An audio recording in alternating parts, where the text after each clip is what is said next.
Hey, yo, Trey. Guess what? We got our first guest. Yeah, let's get into it. So you gonna roll with us? Why not? Oh, the police is after you, huh? Nah, I'm on punishment. My mom says I can't leave the porch. Oh, come on, let's hold the porch down.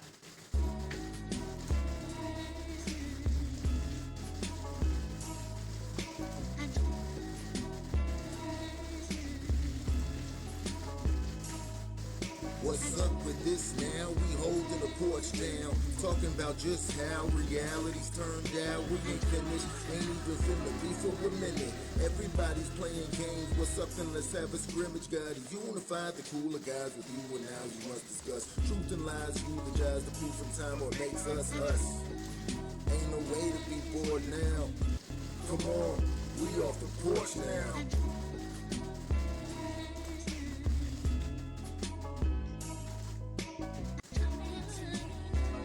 What up? What's happening? Yeah. What up? What up? What's going on, guys? You see Well, you three know. of us today. My favorite number. Well, you know me. I go by the name Q with the I. And my name is Trey. And we have a special illustrious guest. Yo, it's your Yeah, boy. yeah.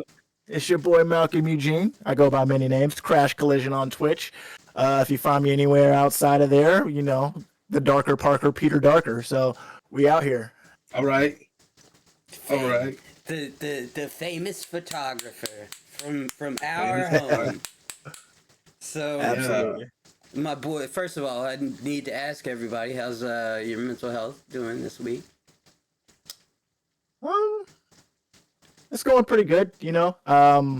It's always it's a constant battle. It's never one of those things that's, you know, you get good and then you're done. It's always going to be something you got to maintain. So I've been maintaining pretty well. Absolutely. It's definitely a maintain situation. What about you, Trey? Man, I'm good. Did a couple of away weekends. Coming back. Just getting back in the swing of things, getting ready to put some money away, make some extra moves. Get that I'm in new grind car? mode, so yeah. The new car's coming after some business stuff takes over, but in due time, that's just more money to save. Yeah. That's just more money to save. So yeah, I'm feeling pretty good about stuff right now. Good. Yep. You know, had an eventful. I don't know if you like watched what happened on on fucking Facebook, but Not entirely. I had a very eventful little. It was like 2 days. It was like four As far as hours. clear. 4 hours for me. Let's be clear. Okay, Quentin. that's fair. But I listen. White women. I am on the road to recovery from white women from now on. From this point Hey, man. forward. Dr. Hey, Umar would man. be proud. Yeah. That's 2 years sober from alcohol, and 3 days sober from white women. Cause man, it's some Wait a minute. wild. Wait a minute. Because last I checked, you supposed to be having a house full of lesbians. Listen, they gonna have to be studs.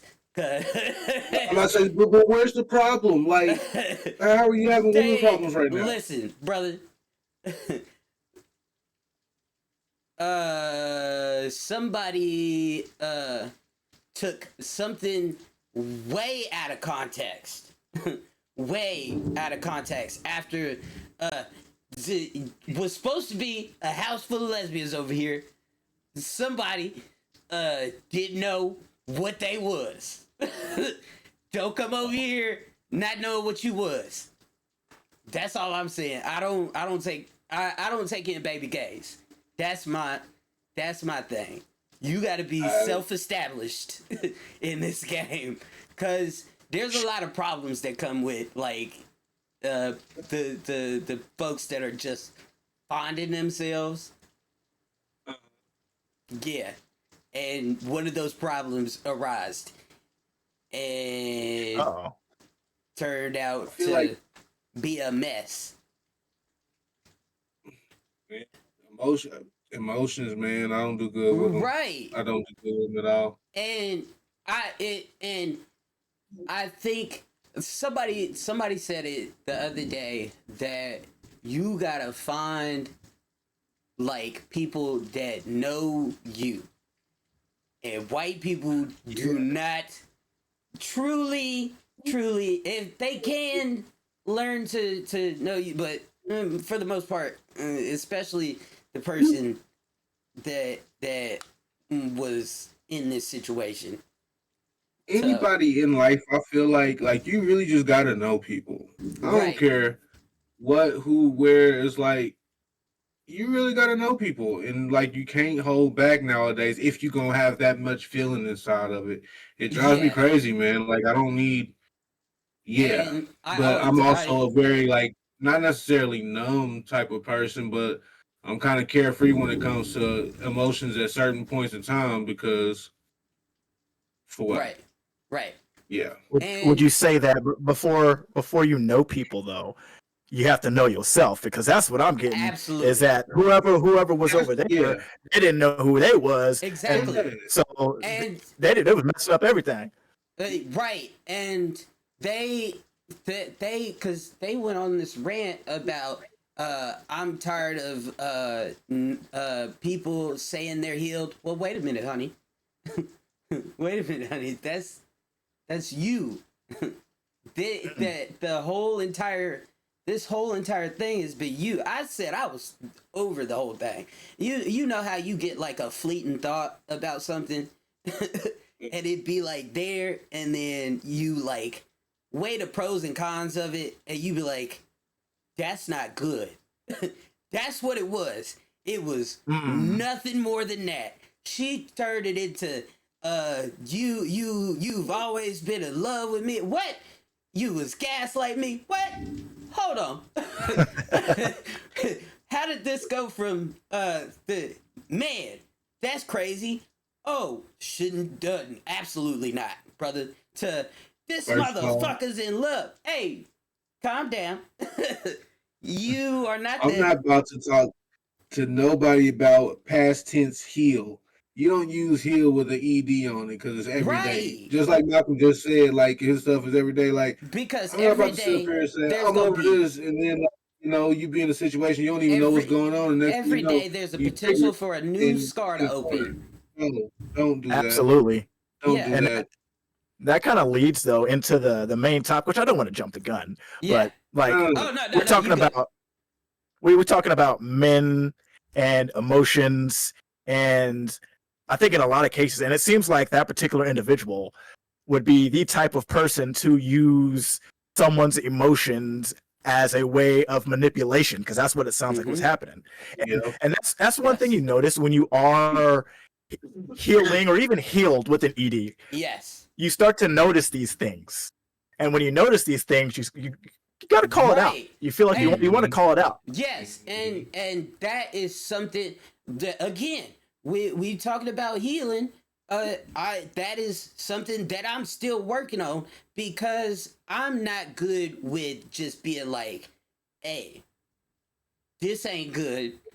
Hey, like I need to set better boundaries, number one, and I need to which these are all me things. Like these are all things that I can work on, and we'll go into that, but I feel like I need to be able to set better boundaries, and I need to be able to recognize um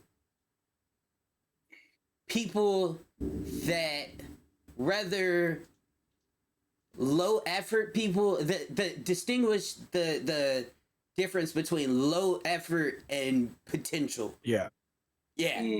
absolutely. Mm-hmm. Yeah, boundaries was a very hard thing. That's probably one of the last really big things that I had to learn on the major part of my journey. I did a lot of shadow work, and this is something that I learned reading a book from Carl Jung back in like 2020. But I went through my whole shadow work journey, and learning how to set those boundaries, because I wouldn't call myself a people pleaser, but I was always finding myself never wanting to be in confrontation.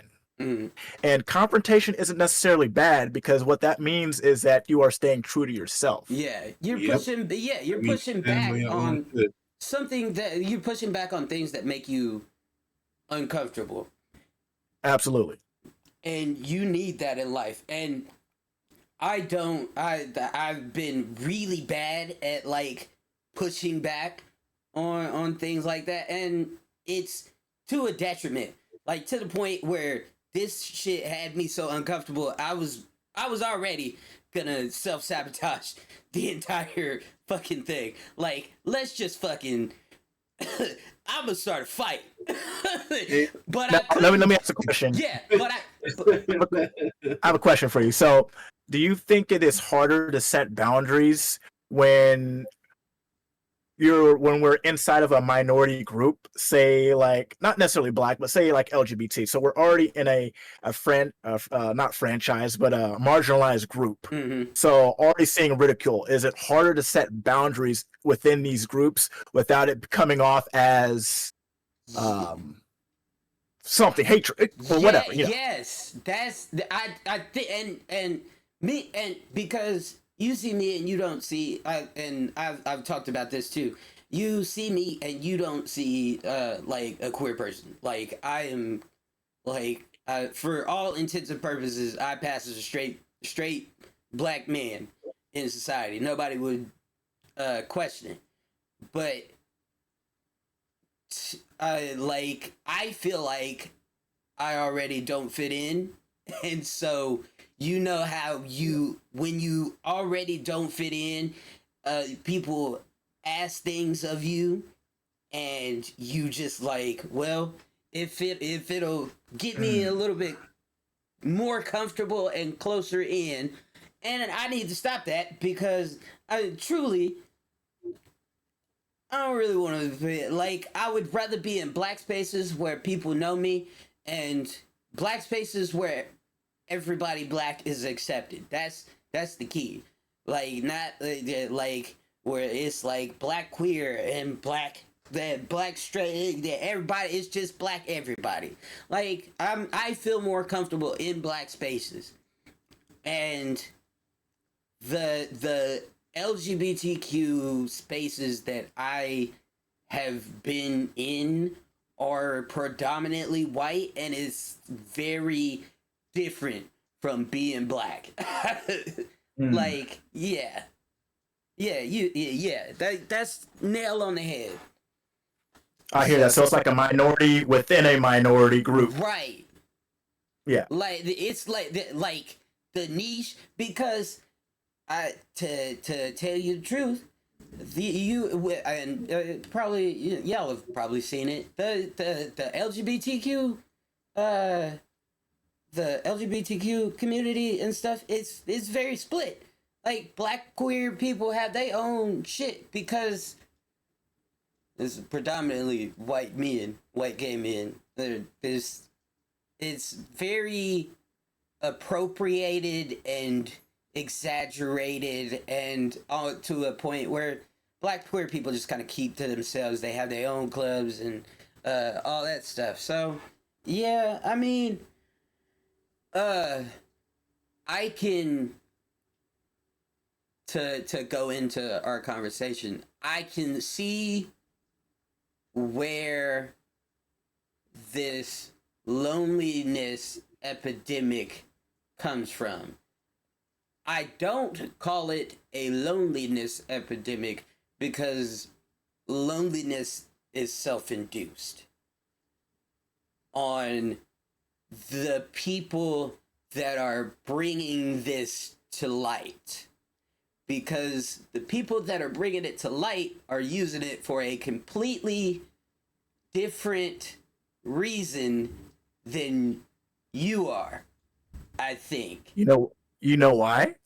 And this is actually this is like far down in my points, but one of my points on that is that the male loneliness epidemic is a $1 billion industry. Right. So people are going to talk about it because it gets the views, it sells the OnlyFans subscriptions, it sells the Andrew Tate courses, it sells all of that. It's easy to talk. It is a grifter's dream. It is, Like, But and that's the thing. It's like Viagra, basically, huh? yeah. Yeah. Like, yeah. That's crazy.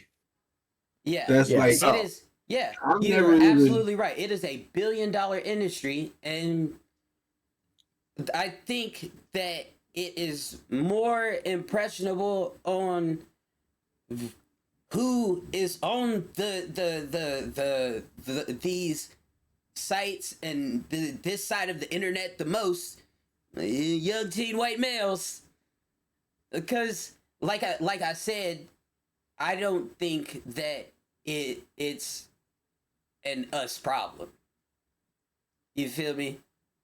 Like an us problem when you're saying us, like a minority male problem. Yeah, like a minority male problem. As I think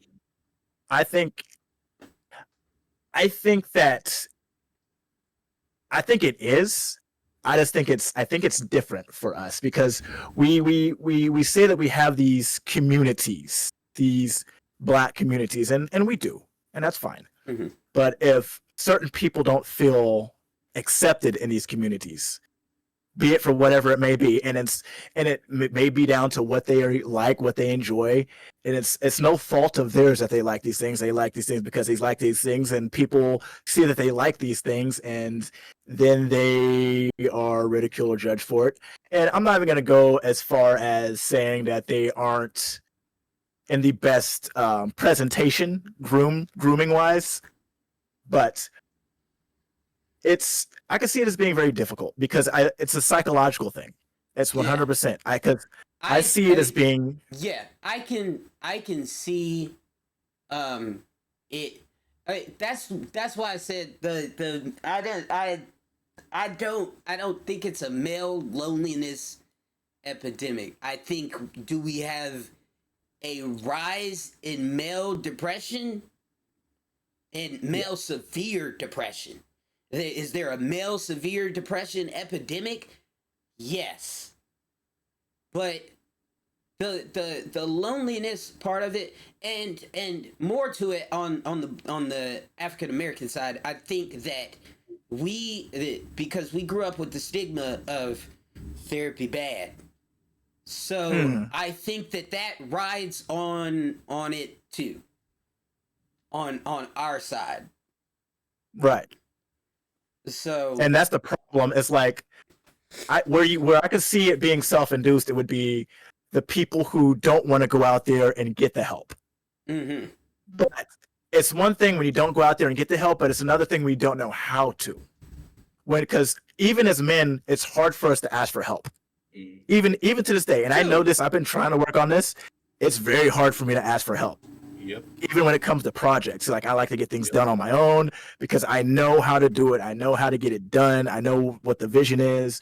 It's very hard to get out there and ask for assistance when I need it. And I know that's something that many guys go through. Oh yeah. So that's magnify that to ragged. Yeah. Yeah, magnify that to personal growth and mental health. You know, I want to create a thing where it's okay for men to, be authentic. Don't have to joke around all the time. Like, it doesn't have to be locker room talk all the time. Yeah. So, like, example, like I'm with coworkers and we joke around a lot, but there are times when they have to be vulnerable, whether they're going through a death in the family or they're going through, health issues.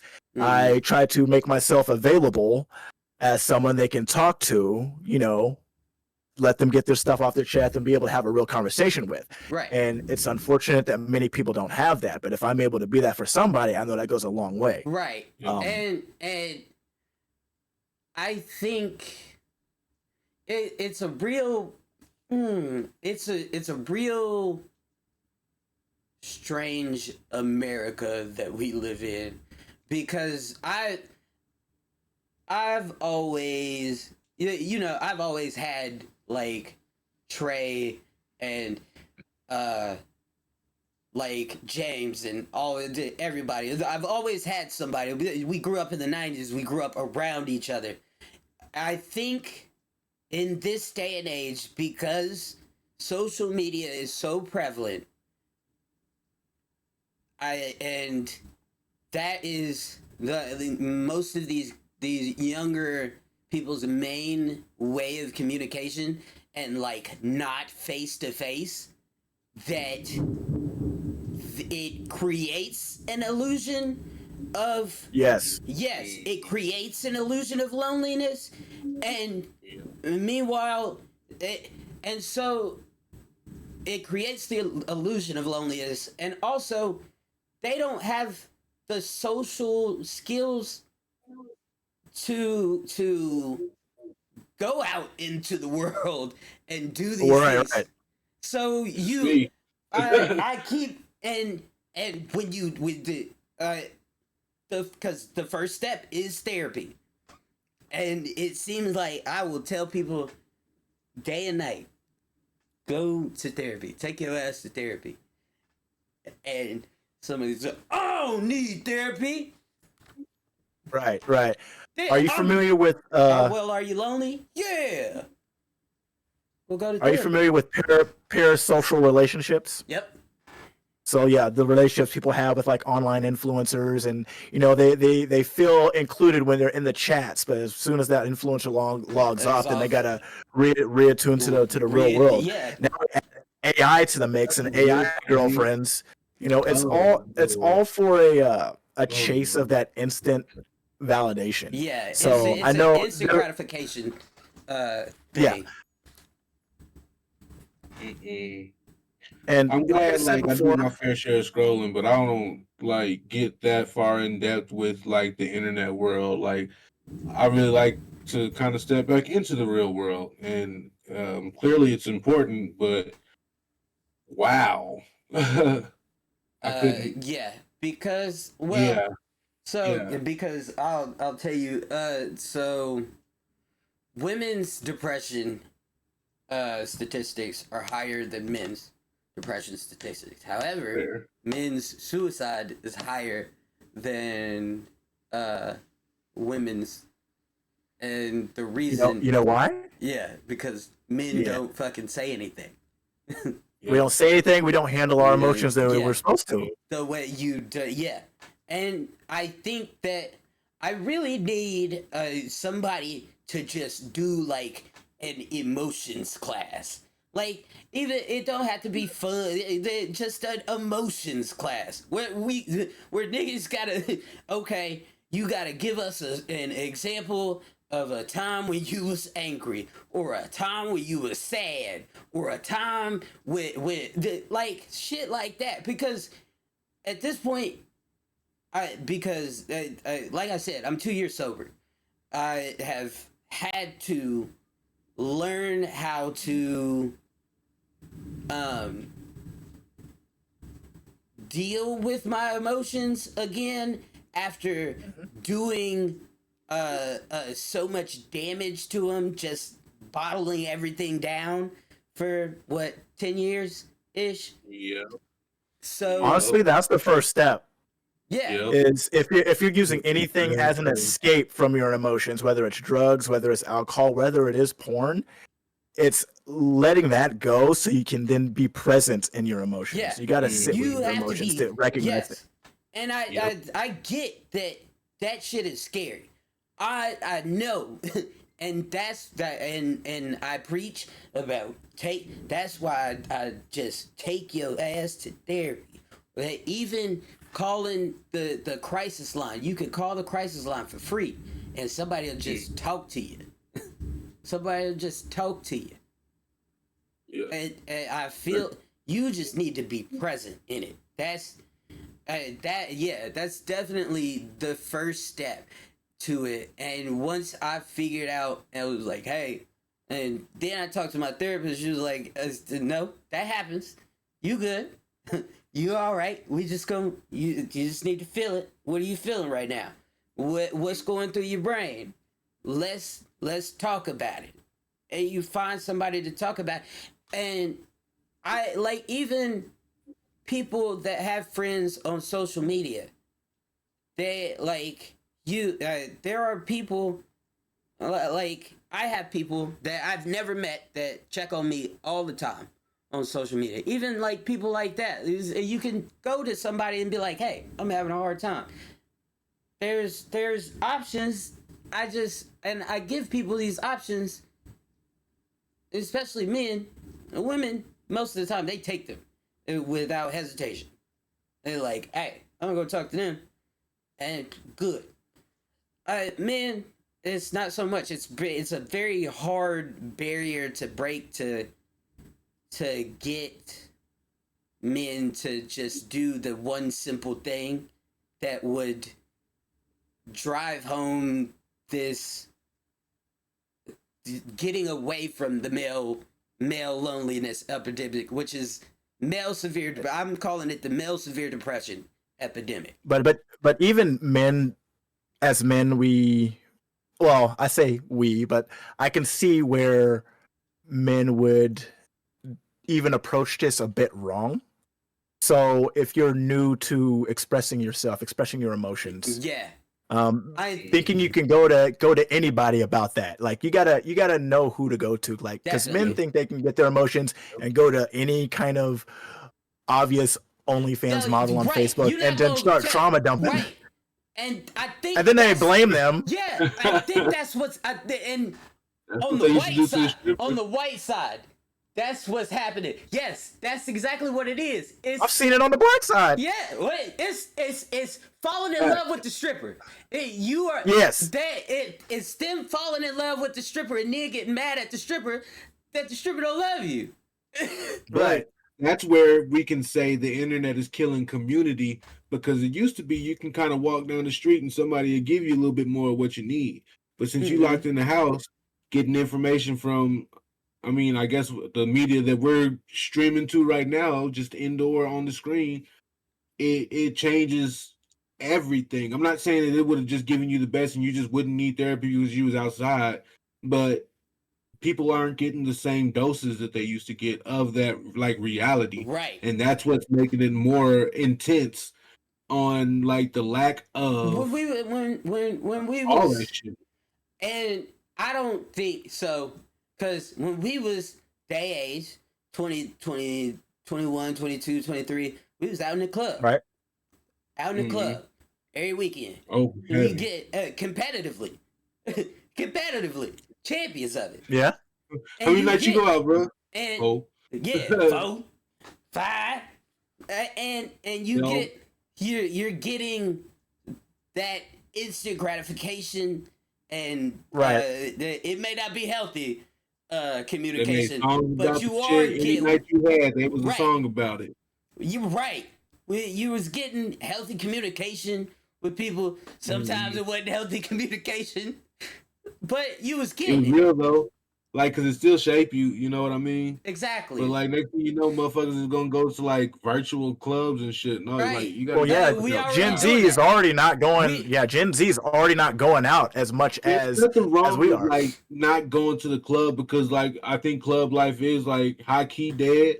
I think entertainment is something that needs to be supplemented because of the culture that's not existing anymore. You know, I think that something got to happen to get people together again, especially because the like sober movement and stuff. I think that a lot of clubs and stuff need to reconsider and reevaluate their. Especially with the growth of like nowadays and stuff like that, they seriously need to reevaluate what the culture is Selling behind. alcohol is what they do, though. That's a Yeah, bigger part of, that's their like, big owning thing. the club. Mm-hmm. And I mean, cool, but people are making mocktails, and actually, there's some bars Exactly. that are starting to serve them. I Like, heard that. Yeah, I heard because about y'all's garden they bar. want people to be there, huh? I heard about y'all's garden bar. Yeah. Oh, Yeah. I didn't, Uh, but shit, I still drink, not often, but not unoccasionally.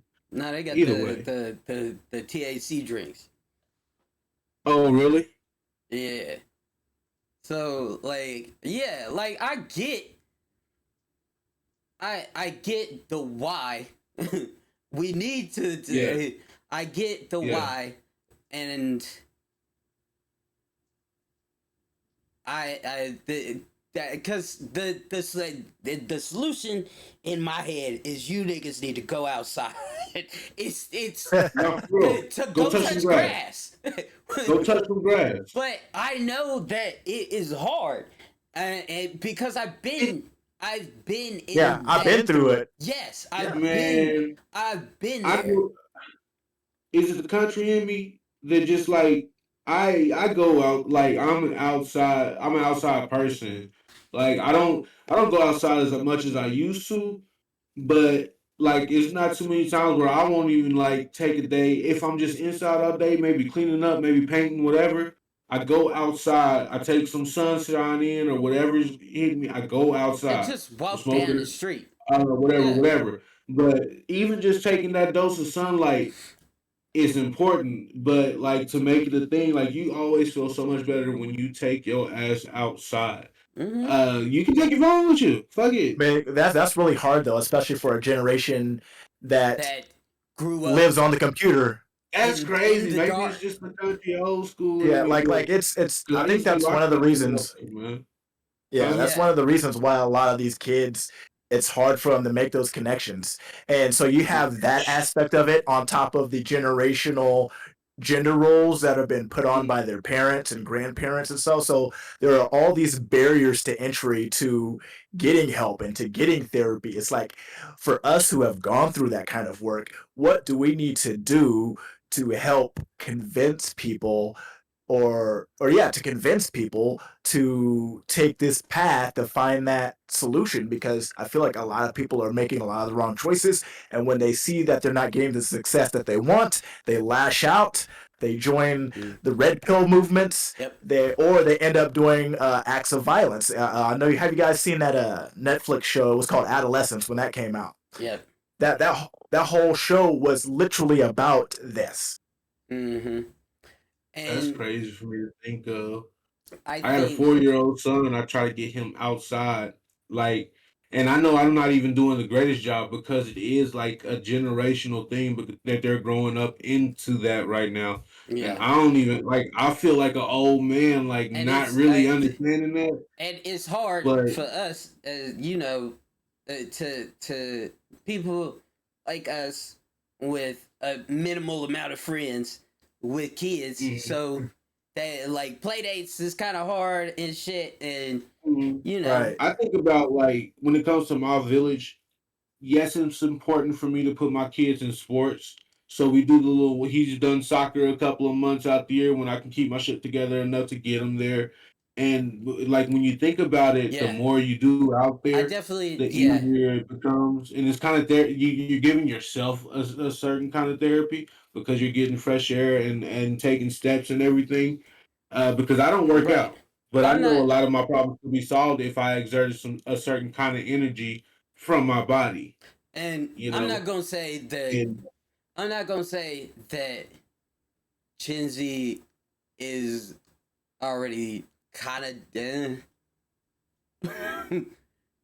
Gen Z is kind sure. of was like the breakdown, and I know that there are intellectual Gen Zs and things like that, but you got to think that Gen Z is, I think, where it starts to really degrade.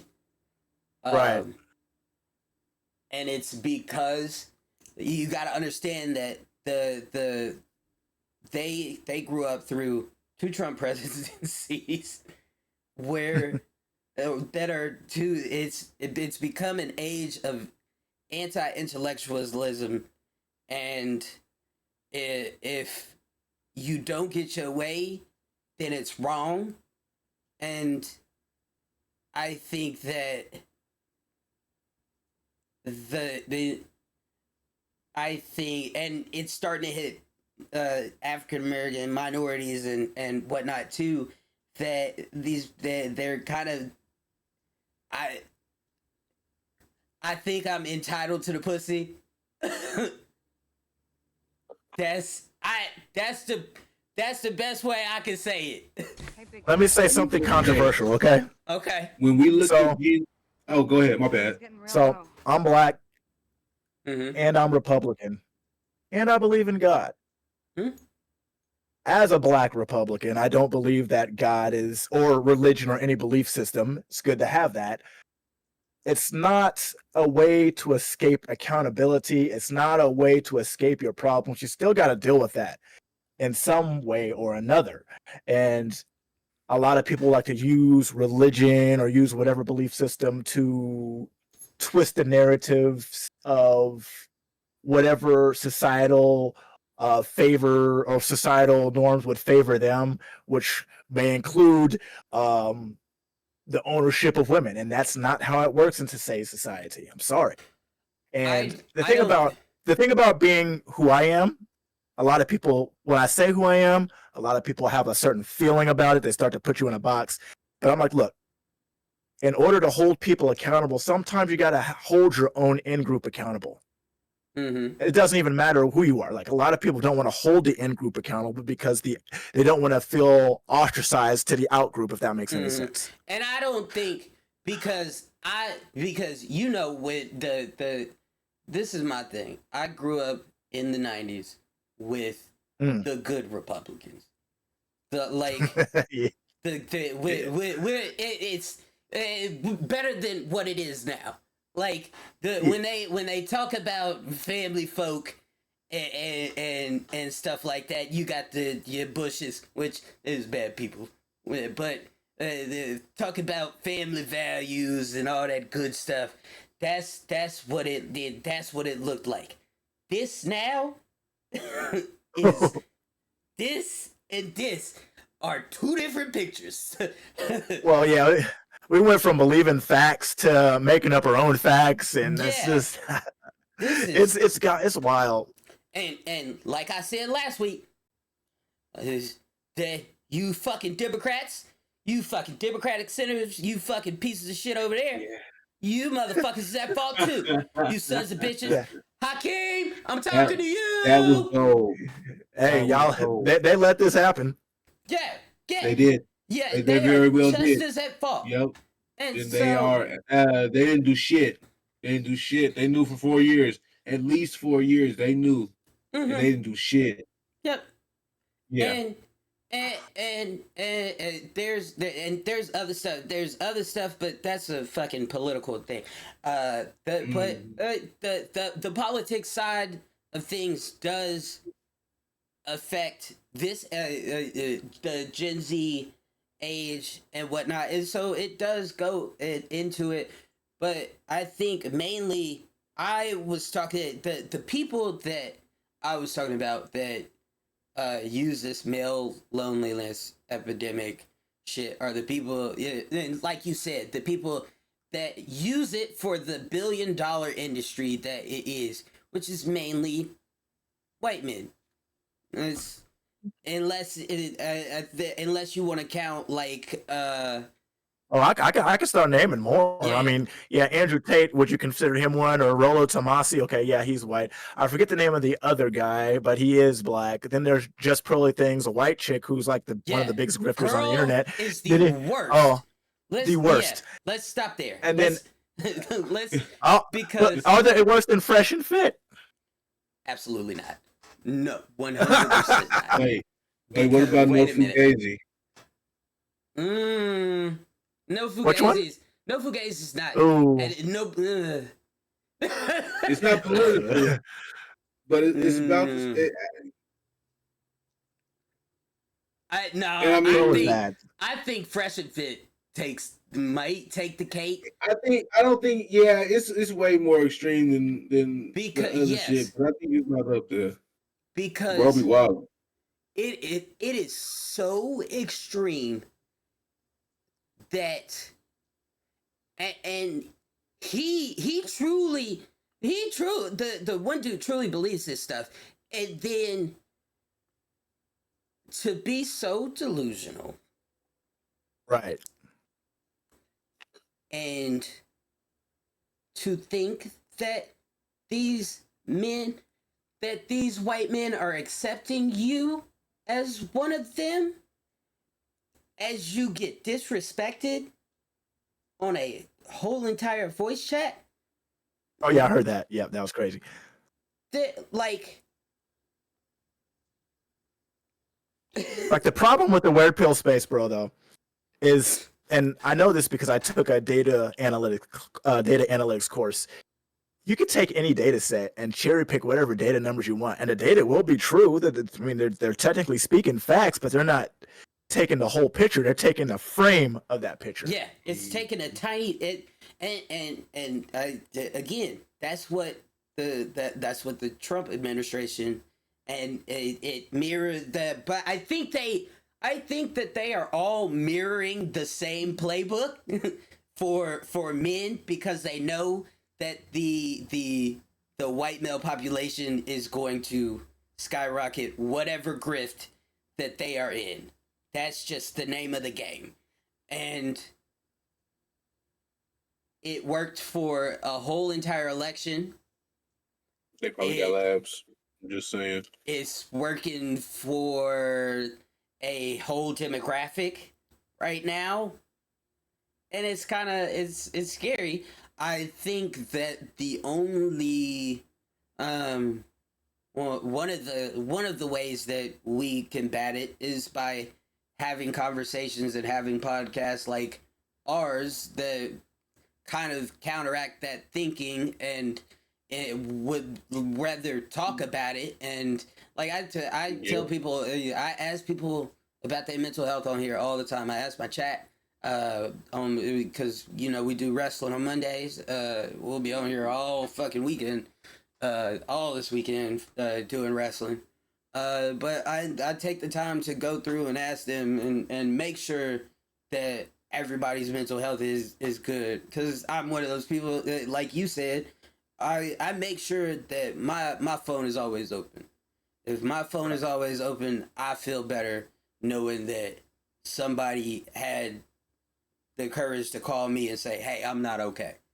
So like, I think that having the privilege and honor to have conversations over the internet like this, or whether I get people in my office and have these conversations, I think that is one of the keys to combating it. Right. I think that we need more acceptance to men's mental health. That is just on the national scale, but on a community scale, just us going out to if we have gatherings, I see you at a gathering asking and checking up on people at some whatever gathering you at and whatnot. I think that us having more on the minority side, us having more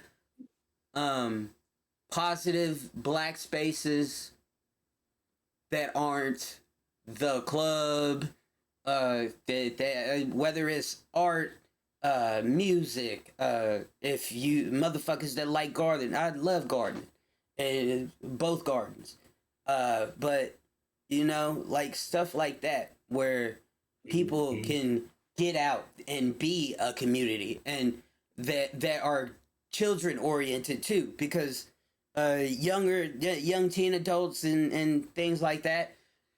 But to get your kids out there and get to socializing with other kids, and stuff like that. Yeah. So there's Yeah. ways that we can do it, and we have. I mean, we have the resources. It's just who's willing to do it. It's See, I that's think the it all. thing. That's exactly what I was thinking about when you said like who's willing to do it. When we say Gen Z is coming in hot, who raised them? Mm. The You know what internet. I mean?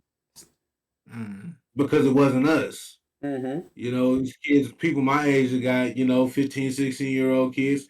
My kids are real young in comparison to, but and just like everybody can point out, I think every generation points out everybody else's fuck ups.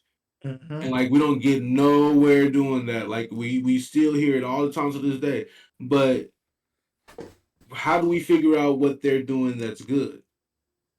And what I do we do to make sure that we're setting the good examples? Because you're absolutely right. The internet is who raising kids. you you I try, and everything that I do is kind of a for all ages things, and like wrestling is that's, and I have my little community and Yeah. stuff, and I put I got little Tavion. Tavion's 26. Mhm. I just pick him up, and I'm more extrovert than anything, so I just kind Yeah. of grab somebody. You and me now.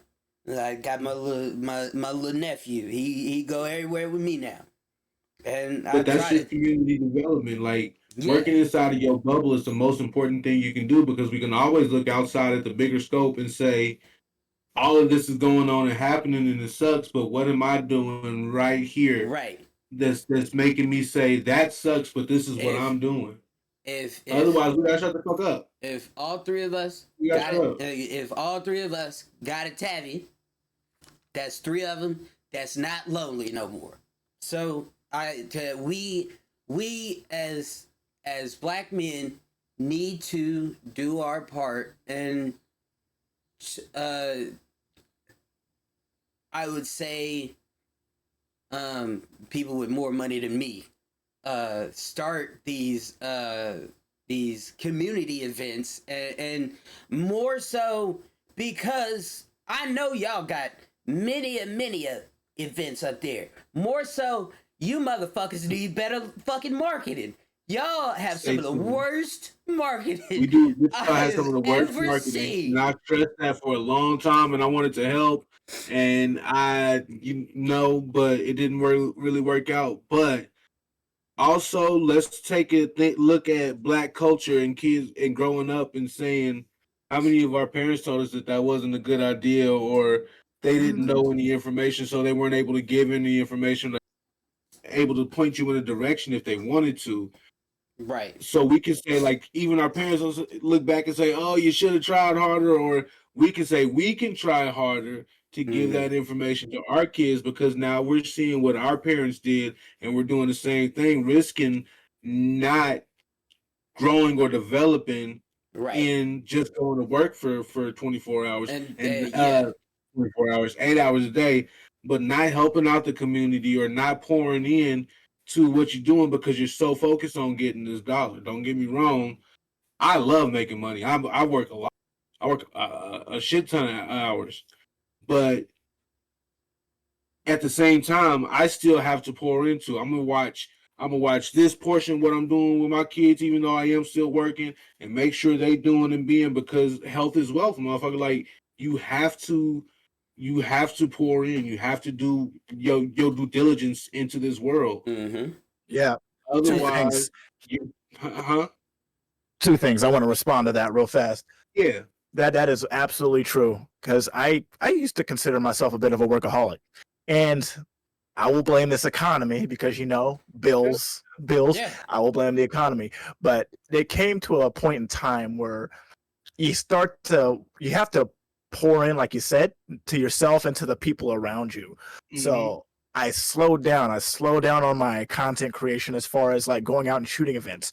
I started doing more shooting for myself here at home, but also allowed me to have more time to spend with family. Like I have a girl, she has 3 kids, and we try to make time with the family, you know, each and every week. And I think that's an absolute blessing because it's really hard out here. And what we're trying to do is teach them how to be more in touch with their emotions. Because the second thing I wanted to point on is like when you talk about the Black folks and the how we treat therapy and getting help, and would you consider that to be generational trauma at to a certain extent? Yes, Because absolutely, of 100%. how we were taught. Yeah. So I don't like to call it trauma, but I will say it goes along the line of You see trauma You or see it? lacking the education. What? You see it? It's literally the response. He does it all the time. Look, He is the prime example. Okay, because look at the way that I see the word trauma, and I'll just get to this real quick. Is something bad happening to you? That's the way that I see the word trauma. But if my parents didn't know, and they truly didn't know, and it wasn't something that they felt like was important for me, because I feel like my parents did everything that was important for me. They did their best, like, you know, like that. So I wouldn't call it trauma as much as I would call it just a miseducation. And that's widespread along whatever community you want to grow in, because they're not teaching us what we need. They're teaching us what they need. Yeah. Emotional neglect is trauma, though. So that's why I don't call it trauma, because emotional neglect is trauma. you can't, Emotional neglect is trauma. What do you mean emotional neglect? So like and this is something like you'll notice like parents don't typically use emotional language with little boys. They use it more with girls. More of the how you feel, and boys it's always the man up, and you fall off your bike, rub some dirt on it type of stuff. Yeah. But like I said, if there's no and that shit sucks. Mm-hmm. But if there's no education on how to be better about it, then they didn't know. So you can't say it came from a negative place like the word trauma. That's how I see it. Now, is it fucked up? Yes. Yes, it is. But it's not anything that you would have to, like, if you know it's fucked up, then just switch it up. You know what I mean? Like, that's things that you have to, like, work through, not necessarily on your own, because yes, you can go get help about it. And stuff like that. I think you, even you identifying it and being like, hey, I don't want to do that. That's a emotional step up. And things I'm like that. I'm not great with emotions, but I am very well in touch with them. I think if that makes sense. You're that again, like he was saying, you cutting off a generational one of them heads to that bad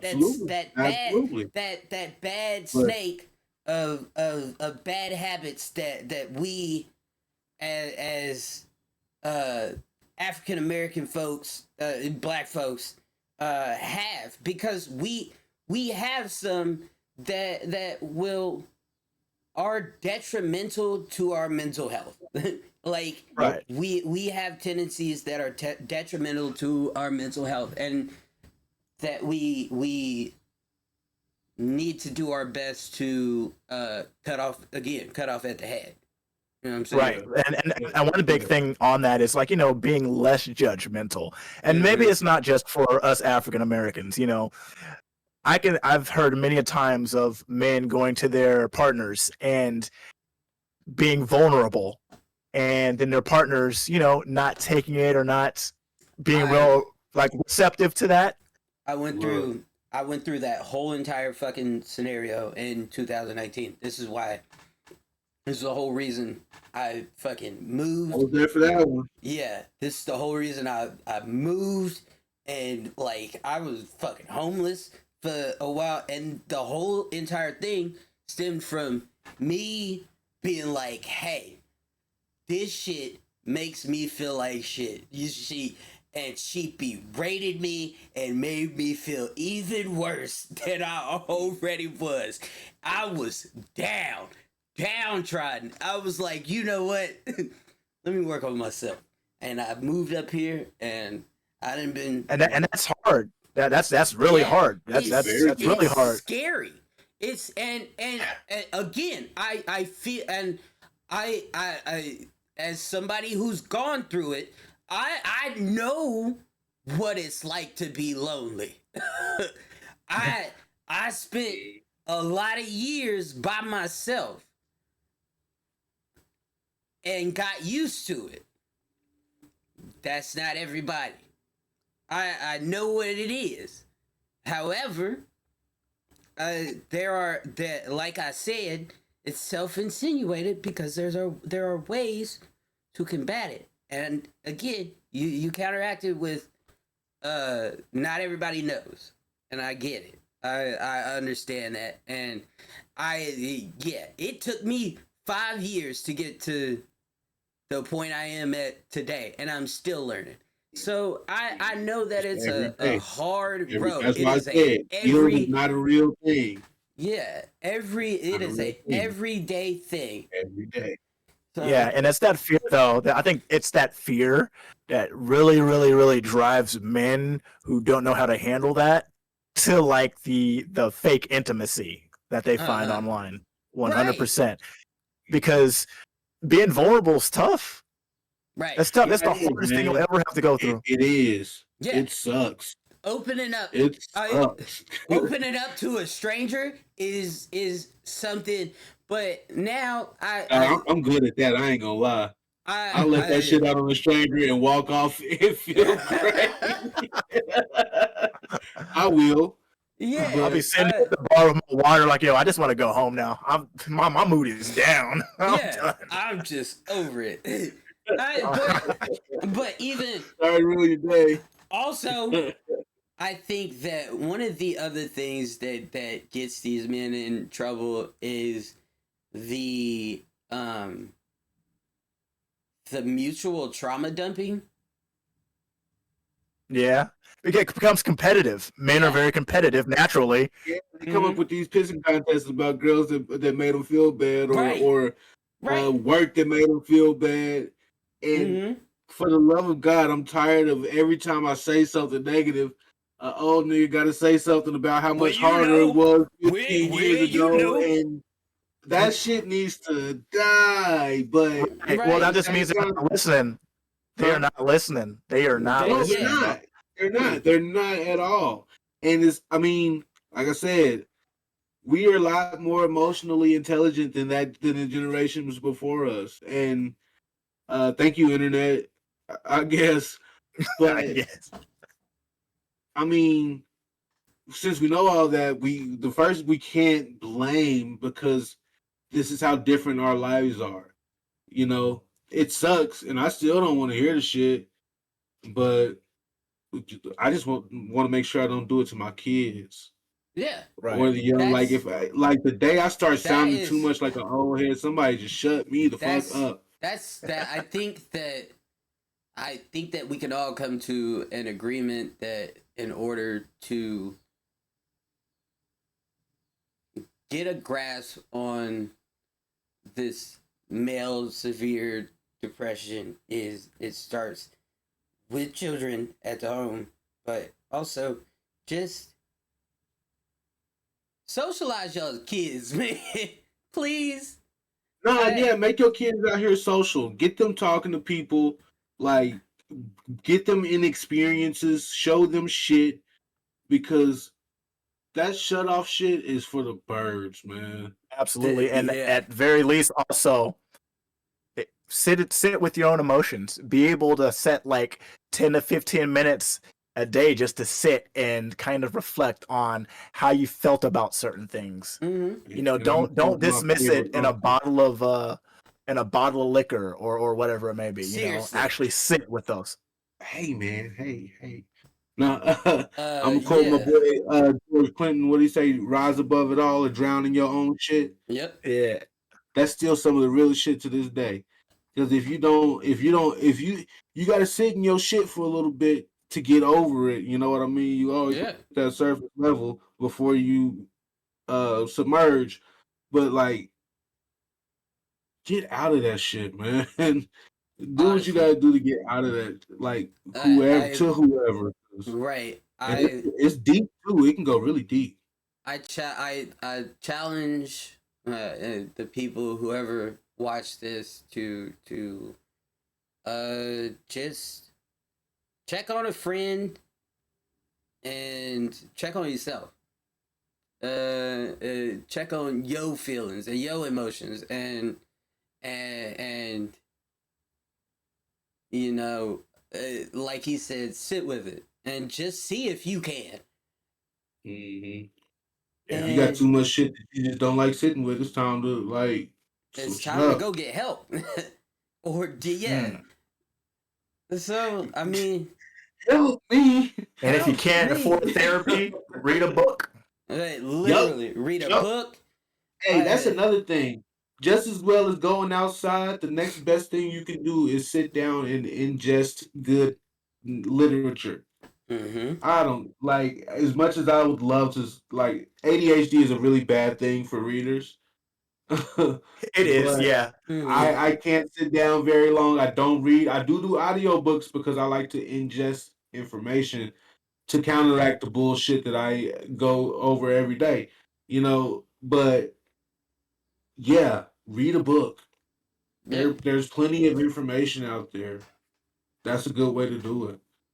So Didn't mean to there's cut you off there, Malcolm. My bad. uh, Nah, you good, you good.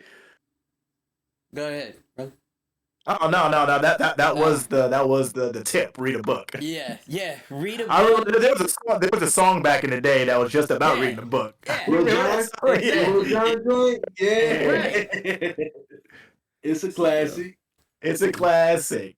Yeah, well, boys, that was my stuff. we are at 1 hour and 5 minutes. We did it. Oh, we did it. Oh, are we at an Yeah, hour and 5 minutes? yeah.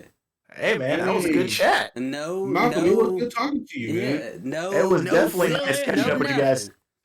nothing. Like So you joined the club today, so yeah, bro, whenever be you want to around. drop Feel by, free to if you got some more to talk about, holler at us. and you Oh, know when I got several things down the pipe. I'm working on a project right now, where I think one of my next video essays I'm gonna put out on YouTube is gonna be talking about how there is no such thing as normal. So be on the lookout for that. Plug your Uh, YouTube real quick.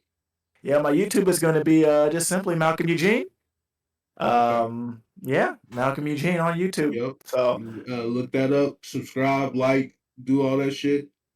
and we'll have to get you back on for some either some some Pokemon history or some comic book history. uh, You know, Yeah. yeah. I stay with them things, boy. I stay with them things. We'll have to get you back on for some comic book knowledge or something good.